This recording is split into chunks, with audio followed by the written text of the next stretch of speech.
Assalamualaikum warahmatullahi wabarakatuh. Perkenalkan, saya Imratun Karimah dengan akhiran NIM 253. Saya mahasiswa dari Fakultas Hukum Universitas Trunojoyo Madura. Kali ini saya akan memaparkan hasil artikel saya yang berjudul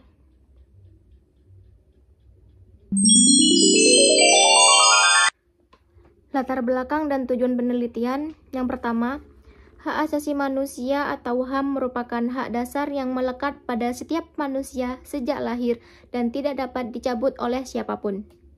Yang kedua, dalam konteks negara hukum seperti Indonesia, HAM mendapatkan jaminan kuat dari institusi terutama sejak amandemen Undang-Undang Dasar 1945. Yang ketiga, dalam artikel ini, saya meneliti bagaimana konsep HAM modern diatur dalam dan dilaksanakan dalam sistem hukum tata negara kita, sekaligus mengkaji tantangan dan peluangnya dalam praktik. Dan yang keempat, penelitian ini juga bertujuan untuk menilai apakah hukum nasional kita sudah selaras dengan standar internasional dalam perlindungan hak asasi manusia. Selanjutnya, mengenai metode penelitian. Penelitian ini menggunakan pendekatan yuridis normatif, yaitu menganalisis peraturan perundang-undangan, putusan pengadilan, dan dokumen hukum lainnya. Saya juga menggunakan pendekatan deskriptif analitis, artinya saya menjelaskan secara mendalam bagaimana hak asasi manusia diatur dan dijalankan di Indonesia. Sumber hukum yang saya gunakan antara lain yang pertama dalam Undang-Undang 1945 khususnya pasal 28A sampai 28J. Yang kedua, Undang-Undang Nomor 39 Tahun 1999 tentang Hak Asasi Manusia. Dan yang ketiga, Undang-Undang Nomor 26 Tahun 2000 tentang Pengadilan Hak Asasi Manusia. Selanjutnya, dari pembahasan yang pertama, kerangka hukum HAM di Indonesia. Dalam sistem hukum Indonesia, HAM diakui secara eksplisit dalam Undang-Undang 1945. Pasal 28A hingga 28J memuat hak hidup, hak beragama, hak berserikat, hak berpendapat, dan perlindungan dari penyiksaan. Selain itu, Undang-Undang Nomor 39 Tahun 1999 menjadi landasan hukum yang komprehensif untuk menegakkan dan melindungi hak asasi manusia. Undang-undang ini menjelaskan bahwa hak asasi manusia merupakan anugerah Tuhan dan tidak bisa dikaruniai oleh siapapun. Dari pembahasan kedua, kasus pelanggaran hak modern.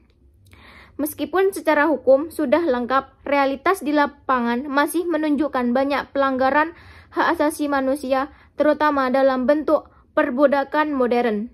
Dalam artikel ini, saya membahas beberapa kasus nyata seperti yang pertama, kasus Benjina 2015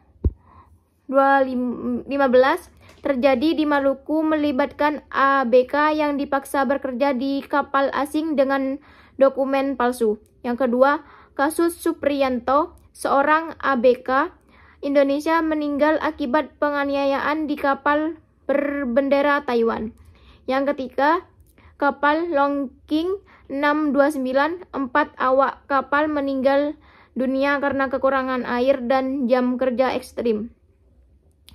Dan kasus-kasus inilah menunjukkan adanya celah besar dalam perlindungan HAM, terutama terdapat pekerja migran dan kelompok rentan. Dan pembahasan ketiga, peran Undang-Undang Nomor 26 Tahun 2000 tentang Pengadilan Hak Asasi Manusia. Undang-undang ini penting untuk menangani pelanggaran hak asasi manusia berat, seperti genosida dan kejahatan terhadap kemanusiaan. Penanganannya pun bersifat khusus dengan dibentuknya tim ad hoc dan proses hukum yang tidak dibatasi waktu. Ini menunjukkan bahwa negara memang memiliki komitmen kuat untuk menegakkan HAM, meskipun dalam praktiknya masih perlu perbaikan di banyak aspek. Kesimpulannya, berdasarkan penelitian saya, dapat disimpulkan bahwa yang pertama, konsep hak asasi manusia modern sudah diakui secara kuat dalam sistem hukum Indonesia.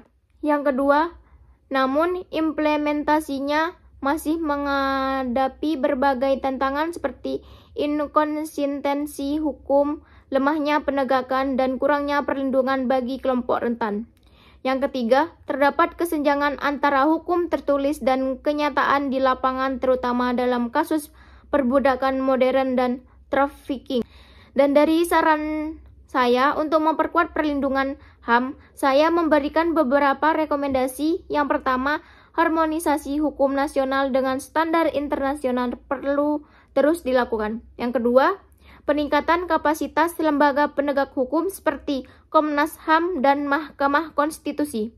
Yang ketiga, sosialisasi HAM sejak dini di dunia pendidikan agar masyarakat lebih sadar dan peduli terhadap hak-haknya. Yang keempat, pemberdayaan masyarakat sipil sebagai mitra pemerintah dalam mengawasi dan memperjuangkan HAM. Dan yang terakhir, evaluasi kebijakan publik secara berkala untuk memastikan tidak ada kebijakan yang melanggar hak asasi manusia. Demikian pemaparan dari video saya mengenai artikel yang berjudul Konsep Hak Asasi Manusia Modern dalam Hukum Tata Negara Indonesia. Semoga pemaparan video ini bisa bermanfaat dan menambah wawasan kita semua tentang pentingnya perlindungan hak asasi manusia di negara hukum seperti Indonesia. Terima kasih telah menyimak video saya. Waalaikumsalam warahmatullahi wabarakatuh.